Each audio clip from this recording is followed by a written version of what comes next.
They took her hometown and they killed her husband. She learned how to fight and how to use deadly weapons. She signed up to fight in the Soviet army after donating the money to build her very own tank. Avenging her husband's death to the Nazis in the Second World War, she fearlessly went into battle and took names. It sounds like a plot to a dramatic Hollywood movie, but the story of this extraordinarily brave Soviet woman is historic fact and not fictional fodder. She's one of the toughest, most badass women who ever lived, and today we'll take a close look at her in this episode of the infographic show, Nazi killer Maria Oktyabrskaya.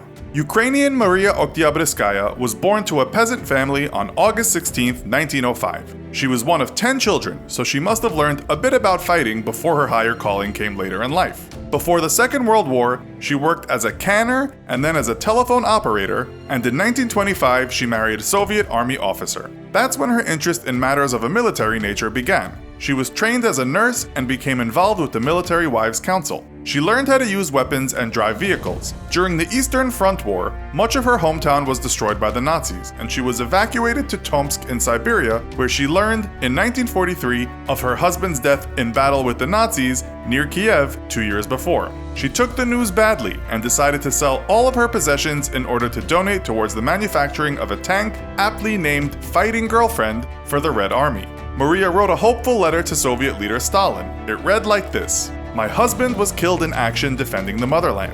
I want revenge on the fascist dogs for his death and for the deaths of the Soviet people tortured by the fascist barbarians. For this purpose, I've deposited all my personal savings, 50,000 rubles, to the National Bank in order to build the tank Fighting Girlfriend and to send me to the front line as a driver of said tank." To her surprise, Stalin agreed. And after taking part in a 5-month training program, Maria was, in fact, part of the war effort. She had somewhat of an edge on her fellow fighters, as most tank drivers and mechanics were sent straight out to the front line with little or no training. She was posted in the 26th Guards Tank Brigade as a driver and mechanic in September 1943 and began fighting battles in Smolensk. In her first battle, the 38-year-old widow took out some 30 Nazis and destroyed an anti-tank gun.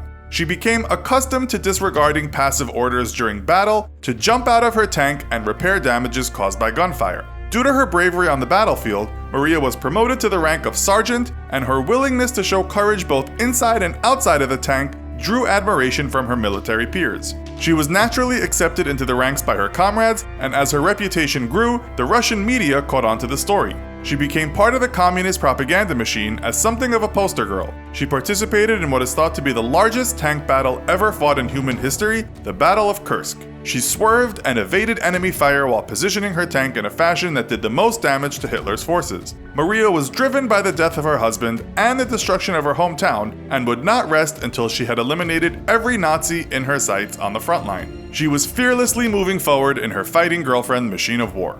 In November 1943, the Soviet forces took the town of Novoye Selo at night, and Maria's reputation rose once more as a fearless Red Army force to be reckoned with. She could drive a tank as well as anybody, repair that same tank, fire guns, and toss grenades. She was, in short, a war machine. In January 1944, she fought again at night as part of the Leningrad-Novgorod offensive and heroically powered forward in her T-34, destroying machine gun nests and a self-propelled gun.